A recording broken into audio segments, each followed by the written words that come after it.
Have you ever noticed how people say avoidants never change? That they don't commit, don't open up, don't fight for love? That if someone has an avoidant attachment style, you either accept emotional distance or you leave? But here's the part no one talks about. Avoidants don't change for pressure. They don't change for ultimatums. They don't change because someone demands reassurance. They change when they see someone as the one. And the shift is subtle, quiet, almost invisible at first. But if you know what to look for, it's undeniable. Because when an avoidant truly sees you as different, when they feel something they can't detach from, they start doing things they swore they would never do. This isn't about fantasy. It's not about romanticizing mixed signals. It's about the real psychological shifts that happen when someone who is wired for distance suddenly feels safe enough to move closer. If you've ever loved someone emotionally unavailable, if you've ever wondered whether you meant something deeper to them, stay with me. Because what we're about to unpack might answer questions you've been carrying silently for a long time. First, we need to understand what avoidant attachment actually is. Not the surface level definition, not the internet stereotype, the real thing. Avoidant attachment isn't coldness, it isn't cruelty, it isn't a lack of emotion, it's self-protection. It usually starts early. A child learns that emotional needs aren't consistently met. Maybe vulnerability wasn't safe. Maybe independence was praised more than closeness. Maybe asking for comfort felt like weakness. So the nervous system adapts. Instead of leaning in, it learns to lean away. Instead of expressing needs, it learns to minimize them. Instead of depending on someone, it learns to depend on itself. By adulthood, this wiring feels normal. Autonomy equals safety. Space equals control. Emotional distance equals stability. And relationships, they can feel overwhelming, too intense, too consuming, too risky. So, avoidants create subtle buffers. They keep conversations light. They pull away after deep moments. They value independence, almost obsessively. They convince themselves they don't need much from anyone. But here's what most people misunderstand. Avoidants feel deeply, sometimes deeper than anyone else in the room. They just don't show it. When something hurts, they suppress it. When they miss someone, they distract themselves. When they care, they downplay it. It's not because they don't feel. It's because feeling fully feels unsafe.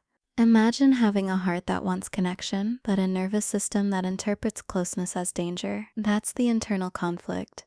And this is why loving an avoidant can feel confusing. You sense their depth, you catch glimpses of softness, but then they retreat, they shut down, they create space right when things start getting real. It can make you question yourself. Did I do something wrong? Did I push too much? Did they ever really care? Here's the truth. When an avoidant doesn't see someone as long-term, they maintain the pattern. They keep emotional exits open. They stay partially guarded. They don't stretch beyond their comfort zone.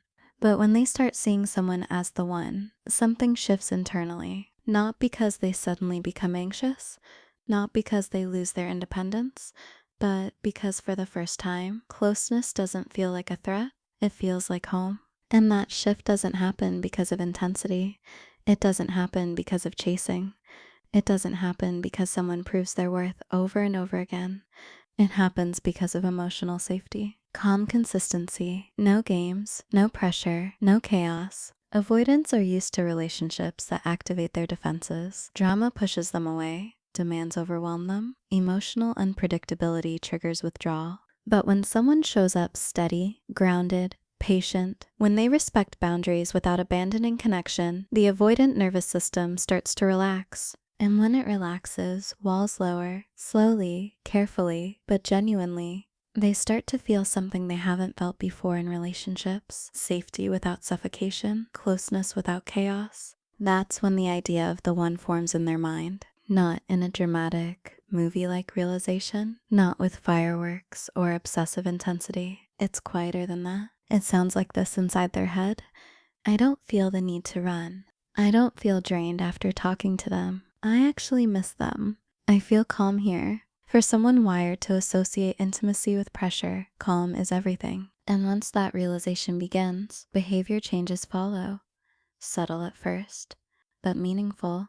Now, let's talk about the first thing. An avoidant will only do if they truly see you as different. If they see you as the one, They let you see their unfiltered emotions.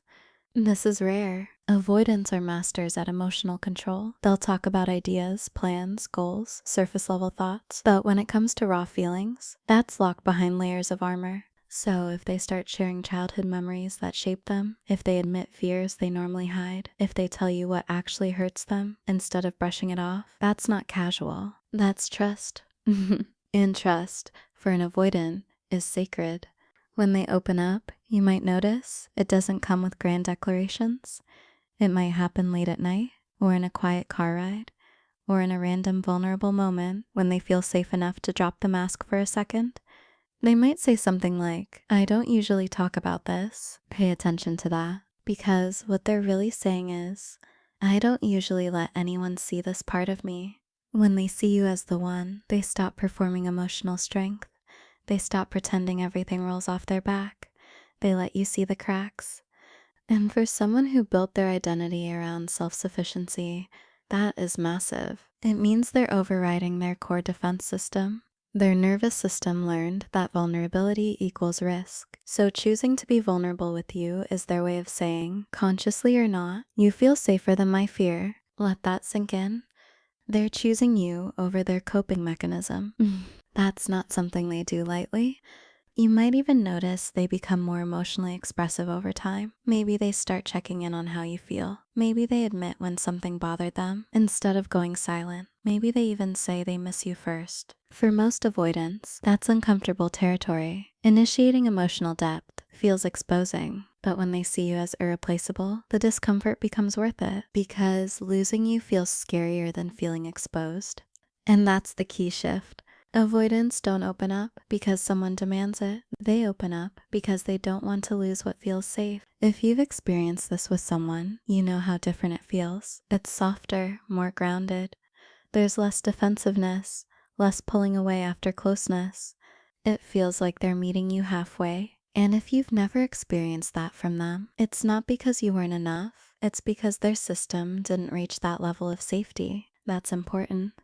You cannot force someone into emotional readiness, but when they are ready and when they see you as the one, they will start dismantling their own walls piece by piece. Not dramatically, not perfectly, but intentionally. And the first brick that falls is emotional honesty. So if they let you see the unfiltered version of them, the fears, the insecurities, the softness, that wasn't random. That was rare.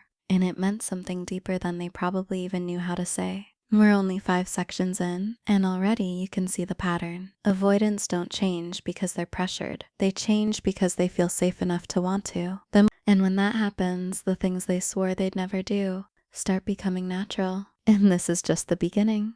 Because once an avoidant lets you see their unfiltered emotions, once they lower that first layer of protection, something even more powerful starts to happen. They stay, not just physically, emotionally. The second thing an avoidant will only do if they see you as the one is they stay during conflict instead of withdrawing. Now, if you've ever dealt with an avoidant partner, you know exactly how significant this is. Conflict for them feels overwhelming. It triggers the part of their nervous system that learned closeness equals danger. When emotions rise, their instinct isn't to lean in, it's to create space. Sometimes that space looks like silence. Sometimes it looks like emotional shutdown. Sometimes it looks like disappearing for hours or days. It's not always intentional cruelty, it's regulation. It's how they cope when they feel flooded. But here's the difference when they see you as different. Instead of pulling away immediately, they try to remain present. You might still see discomfort in their eyes. You might still feel that hesitation, but they don't vanish. They don't shut you out completely. They sit there, even when it's hard. Even when their instinct is screaming to retreat. And if you've ever experienced this shift, you know how powerful it feels. It feels like they're choosing you in real time, because they are. Conflict for an avoidant can feel like proof that the relationship is failing. They often equate arguments with incompatibility. So in the past, tension might have been their cue to emotionally exit, but when they see you as the one, something overrides that reflex. They start to value resolution more than distance. They may not suddenly become perfect communicators. They may still struggle to articulate their feelings in the heat of the moment, but instead of disappearing, they attempt engagement. They listen, they respond, they try. That effort is everything. You might notice smaller changes at first. Maybe they text back during a disagreement instead of going silent. Maybe they say, "I just need a few minutes," instead of ghosting for a day. Maybe they come back later and say, "Can we talk about earlier?" Those moments might seem small to someone else, but for someone who's wired to detach under pressure, that's growth. That's emotional courage. And here's the deeper layer most people don't realize. When an avoidant stays during conflict, it means they're afraid of losing you more than they're afraid of discomfort. Read that again. They fear losing you more than they fear emotional intensity. That's not something they feel for everyone. Most connections don't reach that level of importance. If a relationship feels replaceable, their system defaults to protection. But when it doesn't feel replaceable, when you feel rare, they fight the urge to escape. And it's not because they enjoy conflict, it's because they've started associating you with safety. Safety doesn't mean perfection, it means the relationship feels worth repairing. Now, this leads directly into the third thing an avoidant will only do if they see you as the one. They initiate vulnerability first. This is huge. In most relationships, especially early on, avoidants respond to vulnerability. They don't usually start it. If someone else shares something deep, they might reciprocate carefully, but initiating emotional depth, that's a different level of openness. When they begin sending you messages out of nowhere about how their day actually felt instead of just what they did, when they randomly ask you deeper questions about your childhood, when they admit they were thinking about you and didn't know why, that's not accidental. That's them stepping forward emotionally. And stepping forward emotionally is uncomfortable territory for them. Imagine someone who built their identity around independence suddenly deciding to share need. That takes internal conflict, because inside there's still a voice that says, don't rely too much, don't get too attached, don't give someone the power to hurt you. But when they see you as the one, another voice gets louder. I don't want to lose this. I don't want to miss this chance. I trust them. So they take the risk. They might tell you they appreciate you without being prompted. They might admit that something you said meant a lot to them. They might say they missed you before you say it first. For someone else, that might seem normal. For them, it's exposure. And if you've ever been on the receiving end of that, you probably felt the difference. It doesn't feel performative. It feels sincere, almost fragile, because it is. They're not just sharing words, they're sharing access. And access, for an avoidant, is earned. Now here's where the internal battle becomes even more real. Avoidants live in a constant tension between independence and attachment. They crave connection, but fear dependency. They want closeness, but resist vulnerability. It's like their heart and nervous system are playing tug of war. When they see you as the one, attachment starts winning that battle. Not fully, not overnight, but steadily. They start choosing connection over control.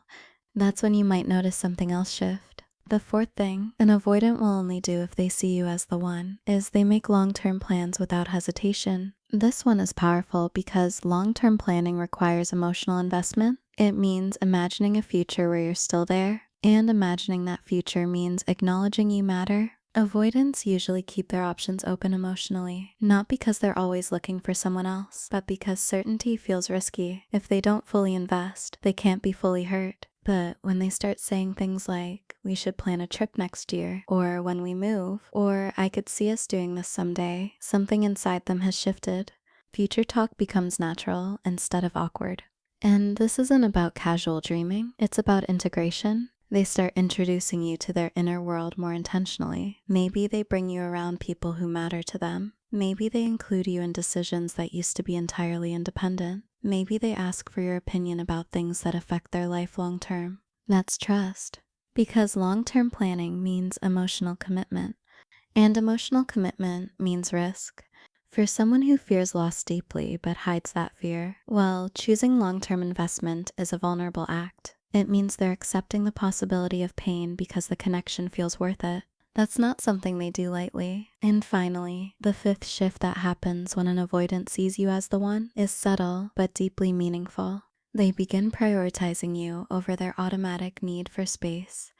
Now let's be clear, everyone needs space. Healthy independence is normal. This isn't about someone abandoning their individuality. This is about the difference between healthy space and emotional escape. When an avoidant doesn't feel deeply invested, space becomes a shield. It becomes a way to regulate without involving the other person. It becomes distance for the sake of control. But when they see you as irreplaceable, space changes. Instead of distancing automatically, they communicate. Instead of disappearing into solitude whenever things feel intense, they say, I just need a little time, but I'm not going anywhere. And that reassurance is everything.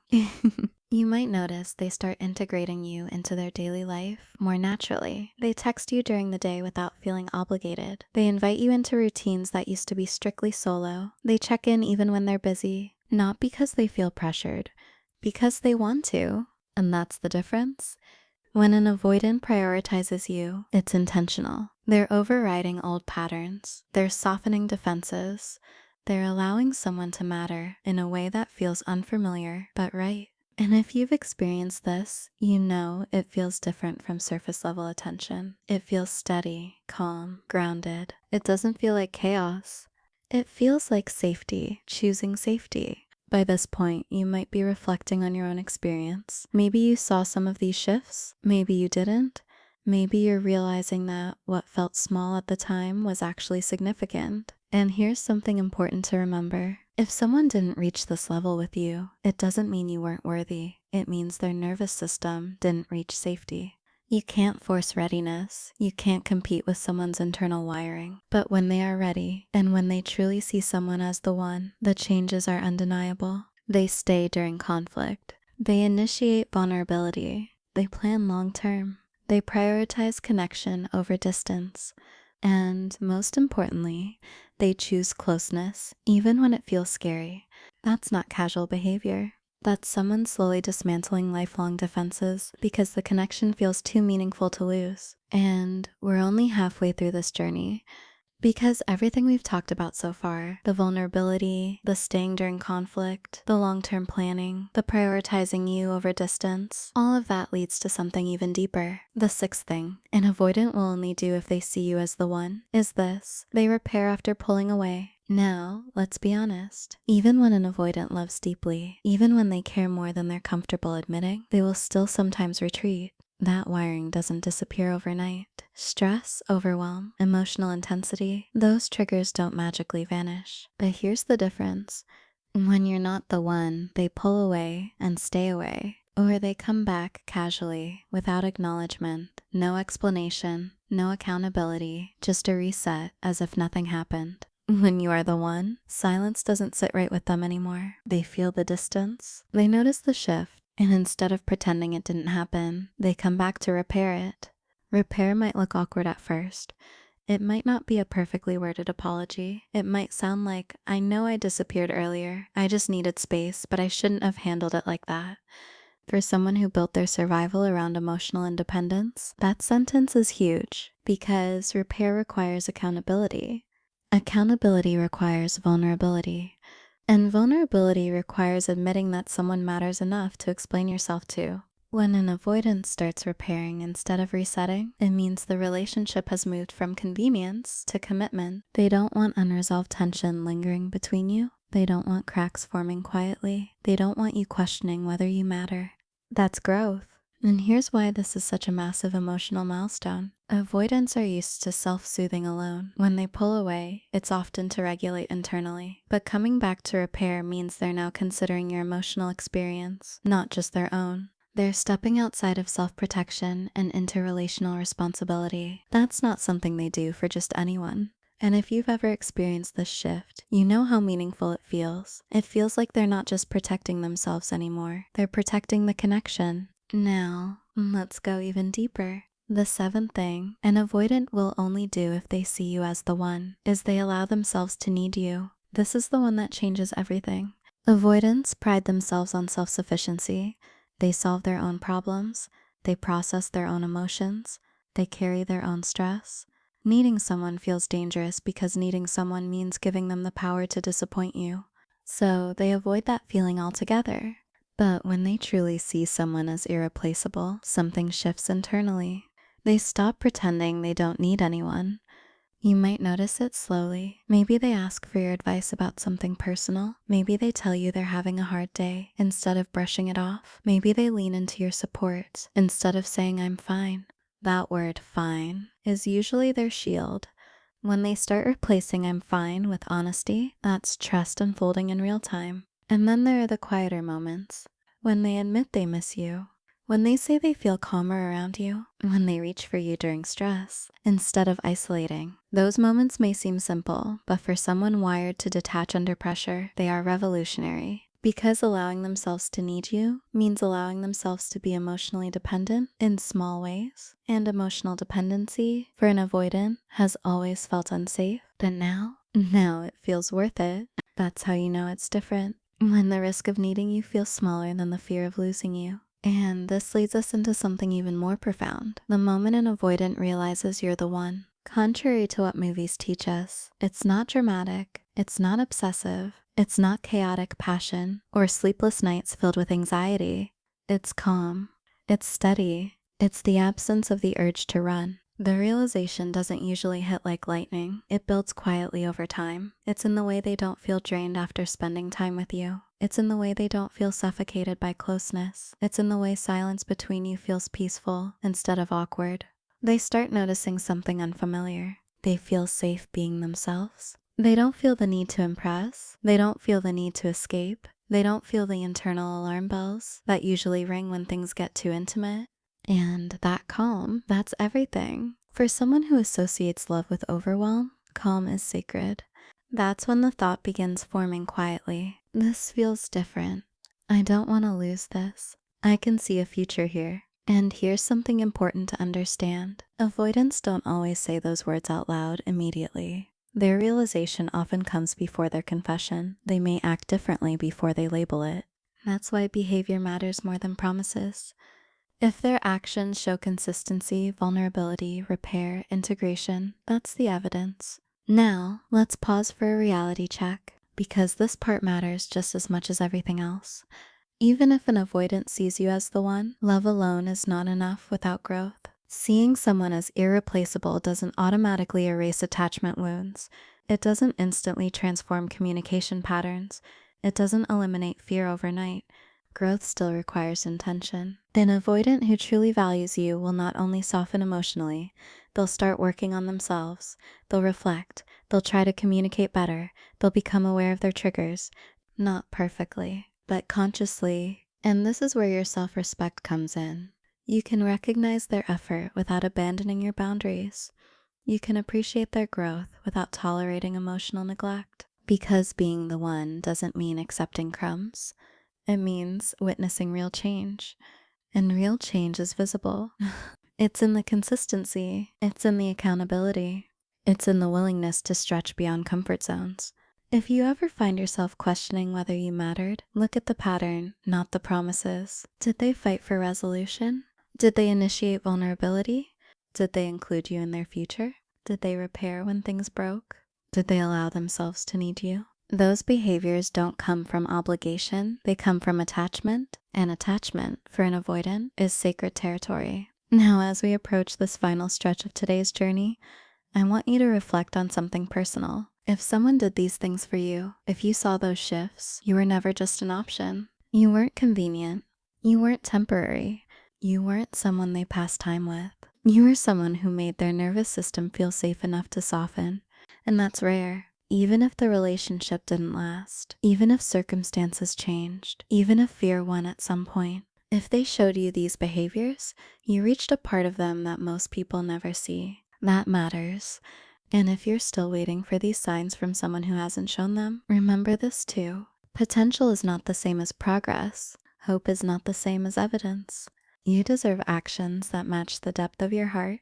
Loving an avoidant can feel like decoding silence. It can feel like reading between lines that were never spoken. But when it's real, when you're truly the one in their eyes, you won't have to constantly guess. You'll feel the shift, not in dramatic declarations, but in consistency, in presence, in repair, in the quiet choice to stay. And we're not done yet.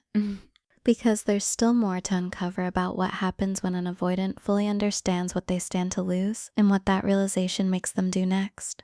When an avoidant reaches that point, when the thought of losing you feels heavier than the fear of closeness, something irreversible happens inside them. They stop treating the relationship like it's optional. This is where everything crystallizes. Up until now, we've talked about behaviors, vulnerability, staying during conflict, planning a future, repairing after distance, allowing themselves to need you. But beneath all of that is one core shift: intention. When an avoidant sees you as the one, they become intentional. They don't just drift through the relationship anymore. They don't just respond when it's convenient. They don't just enjoy you in the moment while secretly keeping emotional exits open. They decide, and that decision changes the energy completely. You'll notice they become more consistent, not perfect, not overly dramatic, just steady. They text when they say they will. They show up when they promise to. They follow through. Consistency is not flashy. It doesn't create adrenaline. It doesn't feel chaotic. But for someone who once equated love with unpredictability, consistency is a declaration. It says, I'm here. I'm choosing this. And if you've ever felt the shift from inconsistency to steadiness, you know how powerful that feels. It feels like the ground beneath you stopped moving. It feels like you can finally exhale. That exhale is everything. Because loving an avoidant before that shift often feels like holding your breath, waiting, wondering, bracing yourself for the next pullback. But when they see you as the one, they stop making you brace. They start protecting the relationship instead of protecting their distance.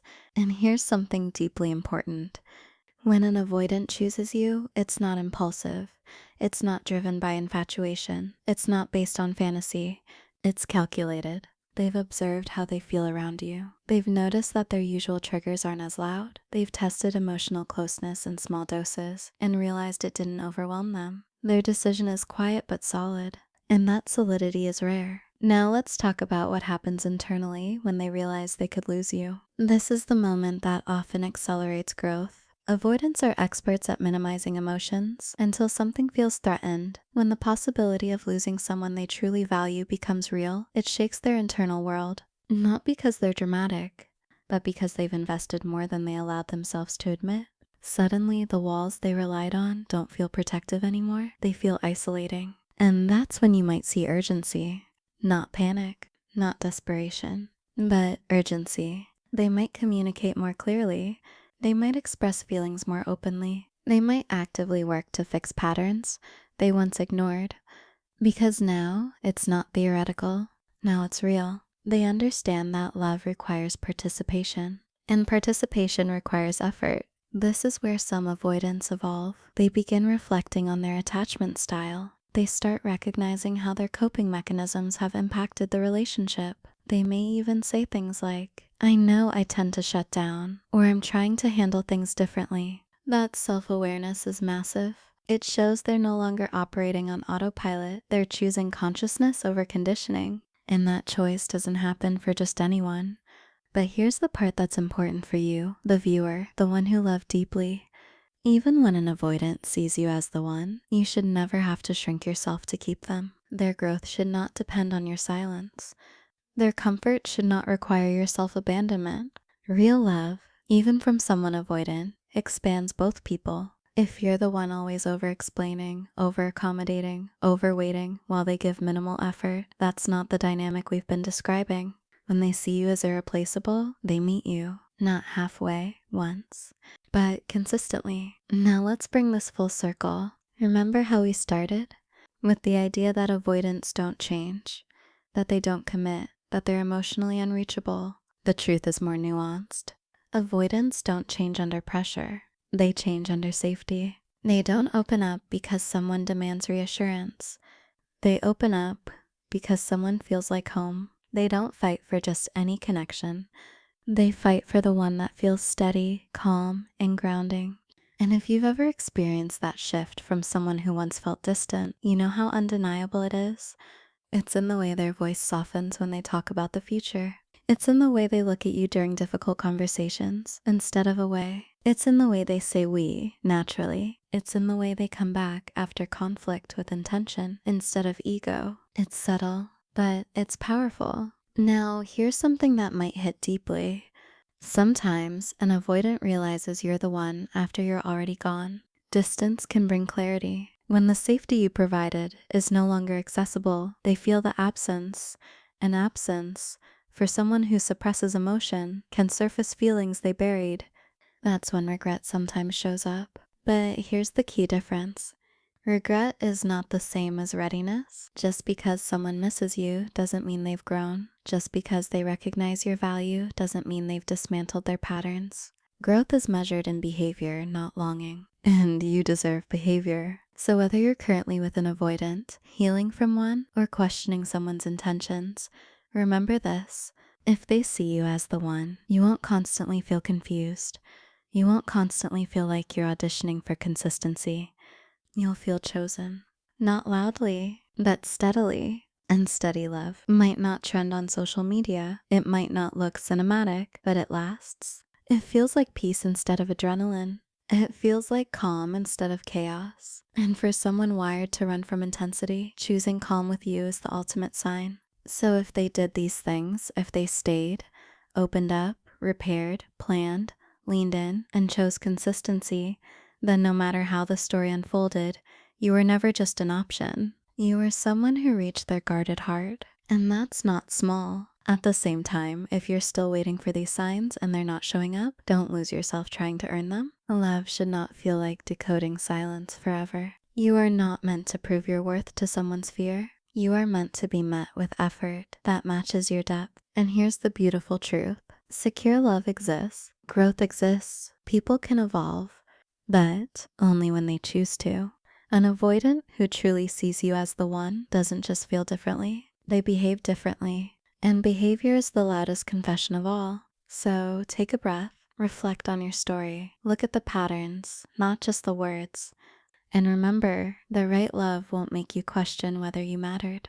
It will show you, quietly, consistently, without you having to beg for it.